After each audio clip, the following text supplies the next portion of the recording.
હાલો છોકરાઓ મધર શ્લોકમાં બા તરફથી બધાને યાદી અને બધાને મારા બધા સબસ્ક્રાઈબર છે બધાને મારા તરફથી આશીર્વાદ બા તરફથી બીજું હું તો બીજું કાંઈ ના બોલી શકું મારા તમે બધા મારા છોકરાઓ છો મારાથી બધા નાના હો એટલે મારે તમને આશીર્વાદ દેવાના હોય છોકરાઓને મોટાના તો આશીર્વાદ જ હોય મારા છોકરા છો તમે બધા મારાથી જે નાના હશે ને એ બધા આજે હું છોકરાઓ છે ને વાલનું શાક બનાવું છું મેં રાતે વાલ પલાળ્યા હતા તે સવારે મેં બાફી નાખ્યા જો આ બાફા છે એ વાલનું શાક કરું છું અને આ એની અંદર હું આ વટાણા નાખીશ જો આ હાઈ ક્લાસ અને આ છે ને આ ખડા મસાલો જો આ તમલપત્ર છે આ બહુ ન નખાય બહુ પાવરવાળા હોય એકદમ થોડા આ ટમેટા મરચાં ડુંગળી આ બધું ફ્રાય કરું છું હમણાં આવી છે ને તેલ ફ્રાય કરી અને પછી એને ગ્રાઇન્ડરમાં પીસીશ આ તો કોઈ ને પંજાબી બને કે નંબર હું તો મારી રીતે બનાવું છું એટલે આ બધું તળું છું જો આવી રીતે થોડુંક જીરું નાખું આ મારી રીતે જ હું બનાવું છું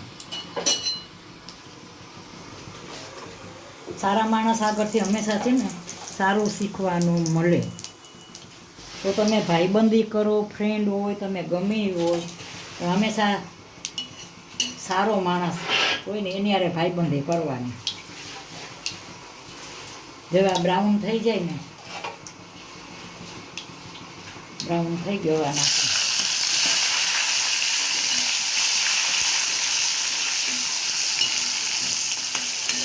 નાની ઉંમર હોય ને લાંબી બુદ્ધિ ન હોય છોકરમત હોય આગળ પાછળનો વિચાર ના હોય એટલે આવું બધું નાની ઉંમરમાં બહુ ધ્યાન રાખવાનું છોકરાઓનું ધ્યાન રાખવાનું કે એનો વાંક ન હોય બચાવનો વાંક ન હોય બચાવની ઉંમર નાની હોય વડીલને બધું ધ્યાન રાખવાનું છોકરાઓનું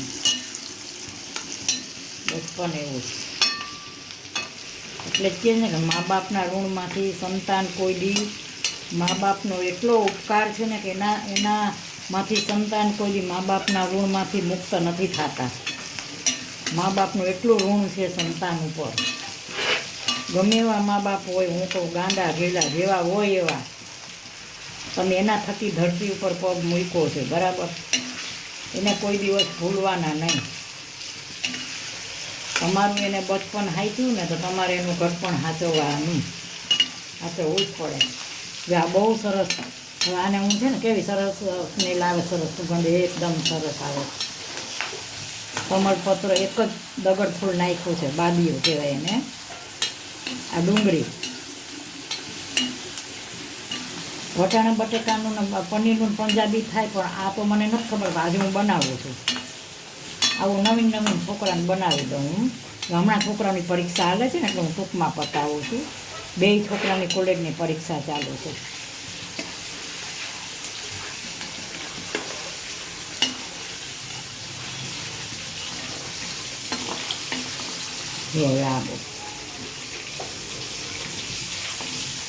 તમે તમારો જન્મદિવસ કેવો ઉજવો છો એમ બધાનું ધ્યાન રાખવાનું બસ આ સરસ થઈ ગયા આને હું ઠરી જશે ને એટલે આનું ફ્રાય કરું પછી આગળ બતાવીશ હવે આ તેલ મૂકી દીધું છે અને જો આ ગ્રેવી મેં બતાવી ને મેં ફ્રાય કરીને ગ્રેવી કરી છે હવે હું છે ને વઘાર મૂકું છું આ જીરું મૂક્યું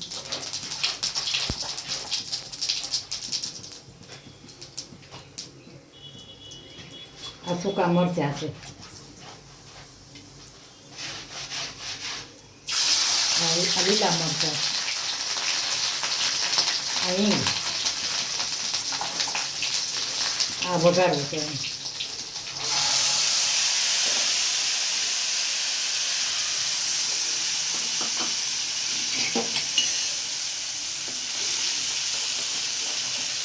રાધે પછી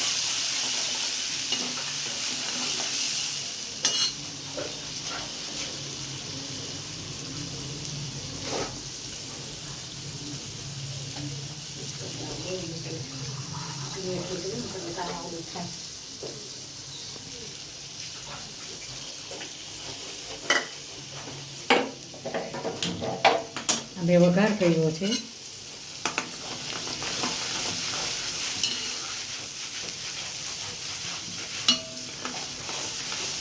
હવે આમાં મસાલા કરું છું.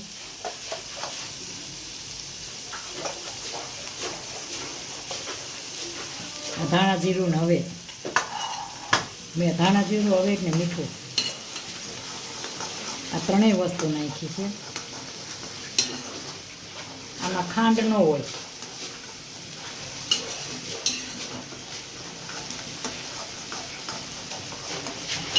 આ સેજ મસાલો છે ને સેજ ચોળવું ને એટલે હમણાં તેલ દેખાવા માંડશે આમાં.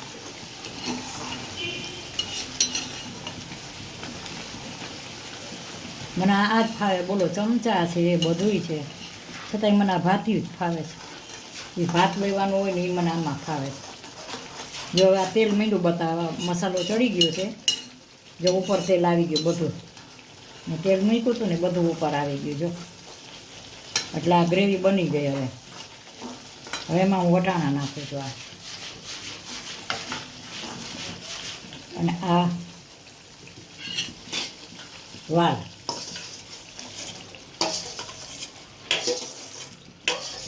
અમે રાતે 2-3 પાણીએ ધોઈ અને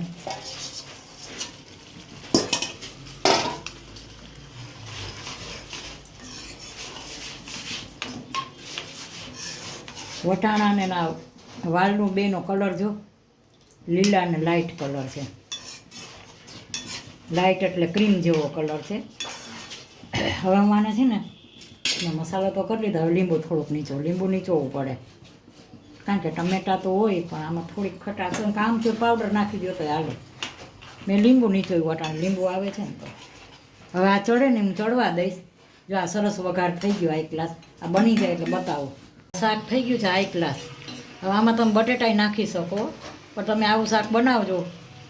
મેં પંજાબી જેવું કર્યું છે, છતાંય મેં થોડીક ખાંડ નાખી છે, કારણ કે અમારા છોકરાઓને છે ને હાવ ઓલું ન ગમે, નથી ભાવતું. થોડીક સાકર જોઈ છે અંદર, 1-2ને જોઈ છે, 1-2 નથી નાખવા દેતા.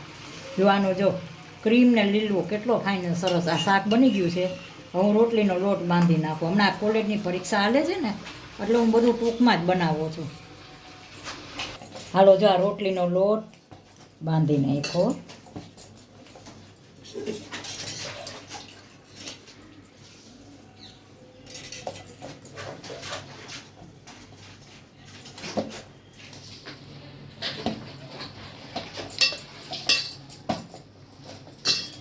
જો આ સરસ લોટ બંધાઈ ગયો છે.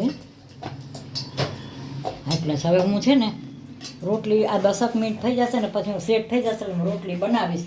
શાક સરસ બની ગયું છે, રોટલી બનાવી. હાલો છોકરાઓ, જો આ કાચું બનાવ્યું છે. આ કાચું છે, અને આ મૂળાનું કાચું છે, આ મરચું છે કાચું, અને આ કેળા છે, અને આ છાશ છે. અને હવે હું શાક બનાવેલું પીસું છું સરસ હાઈ ક્લાસ. જો બાનો સ્પેશિયલ. જો આ કેવું બની ગયું છે. આજે મેં આમાં છે ને બટેટા નથી નાખ્યા. આ તો મારી રીતે મેં બનાવ્યું છે, મને યોગ્ય લાગ્યું એવી રીતે જ મેં બનાવ્યું છે. બહુ ફાઇન બન્યું છે. તમે આવી રીતે બનાવજો સરસ. ઘણા એમ કહે ને કે પંજાબીઓ એમ સાકર ન નખાય. આ ન નખાતી હોય, પણ આ બધાને થોડોક સ્વાદ એવો. અને બીજું એ કે આમાં વટાણાનું ને એ કોઈ પંજાબી ન બનાવતા હોય. પણ મેં છે ને મારી રીતે બનાવ્યું છે. મને આવું બધું બહુ શોખ છે, એટલે હું આવું કાંઈક બનાવતી હોઉં. જો હવે આ રોટલી,